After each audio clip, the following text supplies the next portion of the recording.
Bienvenidos a la parte 3 del video y bueno, nos quedamos contestándole a Rafael Correa qué diablos será la OEA. Bueno, la OEA quiere decir Organización de los Estados Americanos. Entonces, vamos a ver de qué se trata la OEA y vamos a ver por qué el señor está mencionando a la OEA. La Organización de los Estados Americanos no tiene por qué dividirse por el conflicto de las Malvinas. La OEA se dedica a otro tipo de cosas y vamos a ver qué es justamente la OEA y vamos a picar del quiénes somos en la página de la OEA y vamos a leérselo al señor Rafael Correa, quien es presidente del Ecuador y no sabe para qué putas es la OEA.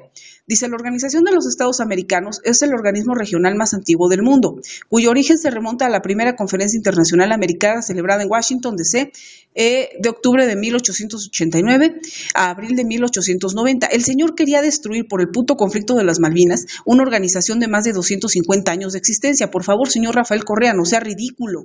Lo que dice es ridículo, estúpido y ignorante. Dice, en esta reunión se acordó crear la Unión Internacional de Repúblicas Americanas y se empezó a tejer una red de disposiciones e instituciones que llegaría a conocerse como el Sistema Interamericano, el más antiguo sistema institucional e internacional. Eso era lo que quería destruir por el puto conflicto de las Malvinas el señor Rafael Correa, una institución que es la más antigua del planeta, incluso más antigua que la ONU. Solamente por el conflicto de las Malvinas y su estúpido apoyo hacia la presidenta Kirchner. Dice, la OEA fue creada en 1948, cuando se suscribió en Bogotá, Colombia, la Carta de la OEA, que entró en vigencia en diciembre de 1951. Posteriormente, la Carta fue enmendada por el Protocolo de Buenos Aires. Mismo Buenos Aires ratificó a la OEA. Señor, ¿por qué dice tanta ignorancia? Argentina se suscribió en 1967 cuando ya de alguna manera las Rock Islands tenían algún tiempo ya de existir, ¿no? Que no son las Malvinas, son las Falklands, ¿no? Las Falklands y las Rock Islands.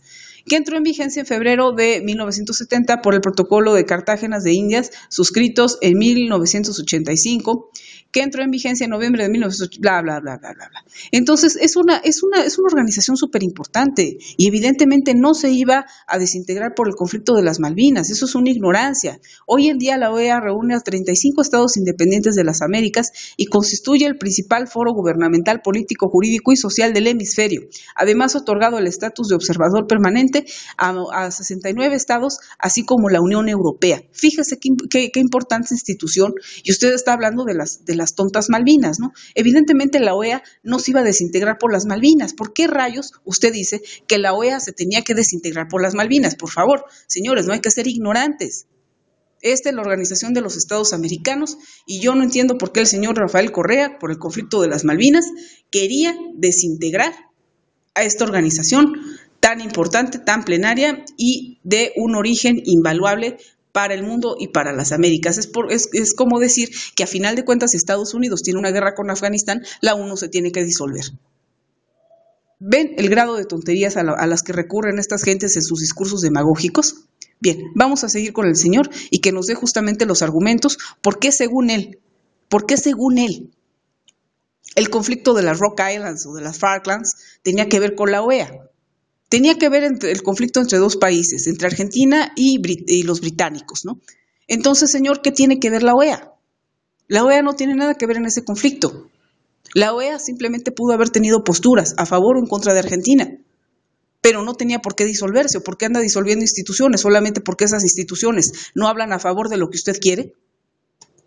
Y su lucha por las Malvinas, ejemplo descarado de colonialismo en el siglo XXI. Otro ejemplo fueron las décadas que Cuba estuvo absurdamente excluida de la OEA, o el mismo bloqueo contra Cuba. La Comunidad de Estados Latinoamericanos y del Caribe, CELAC, debe ser el foro para las discusiones latinoamericanas y caribeñas, y la OEA debiera convertirse en el foro en el que, como bloques, CELAC y América del Norte procesen sus coincidencias y conflictos. En cuanto al Sistema Interamericano de Derechos Humanos, es necesario un poco de coherencia, que solo podamos participar en las diferentes instancias los países que hemos ratificado la Convención Interamericana. Por ejemplo, la Comisión Interamericana de Derechos Humanos tiene sede en Washington, que no ha ratificado el Pacto de San José, y además dicha comisión es innecesaria. La Corte Interamericana con sede en San José puede y debe tener las funciones de promover los derechos humanos y juzgar los atentados contra estos, como ocurre en el sistema europeo, donde... A ver. Entonces, según usted, Estados Unidos tiene que ratificar algo que esté en su sede. No sea bruto, señor. A Estados Unidos no le hace falta ratificar esa carta, pues puesto que esté en su sede. Es normal que si está en su sede, que si está en Washington, evidentemente ellos la ratifican simplemente teniendo la sede.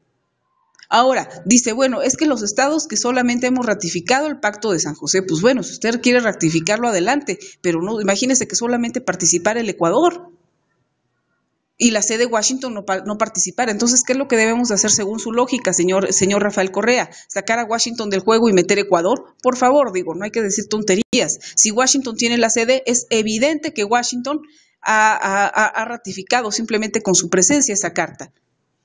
Pero vamos a dejarlo continuar. No existe comisión, tan solo existe corte. Como entendemos muy bien. Ay, viejo bruto, ¿y para qué quiere una comisión si ellos tienen la corte?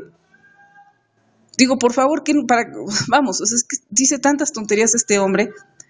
O sea, no tienen comisión, pero tienen corte. Pues vamos, o sea, tienen algo más poderoso que una comisión. Una comisión es la antesala hacia una corte. Entonces, ¿qué es lo que quiere? ¿Bajarle el estatus a la corte? ¿Y esa es su manera de contribuir? Por Dios, esos son solamente argumentos retrógradas. Que por los intereses creados, lo anterior es difícil de lograr. Probablemente ya es hora de tener un sistema latinoamericano de derechos humanos. Todo está listo, porque básicamente somos los países de América Latina los que hemos ratificado el Pacto de San José y en consecuencia somos los únicos que reconocemos y nos sometemos a la Corte Interamericana. Y hablemos de democracia. Thomas Jefferson, a quien admiro muchísimo, uno de los padres fundadores de Estados Unidos, es el principal autor de uno de los documentos más bellos de la historia de la humanidad, la Declaración de Independencia de los Estados Unidos, que en su segundo párrafo dice: todos los hombres son creados iguales, son dotados por su creador con ciertos derechos inalienables. Entre estos están la vida, la libertad y la búsqueda de la felicidad. Palabras maravillosas, pero el mismo Jefferson era propietario de centenas de esclavos. En aquella época, incluso para estos extraordinarios hombres, era inimaginable que los negros tuvieran derechos. Bueno, a final de cuentas Chávez también se la pasa hablando de eso, pero manda a asesinar a todos sus opositores. Si lo que está juzgando es la doble moral del señor Thomas Jefferson, pues también habría que juzgar la doble moral del señor Castro, donde habla de todos esos hermosísimos derechos y manda a encarcelar a todos aquellos que son opositores, los manda a enjuiciar o los manda a golpear.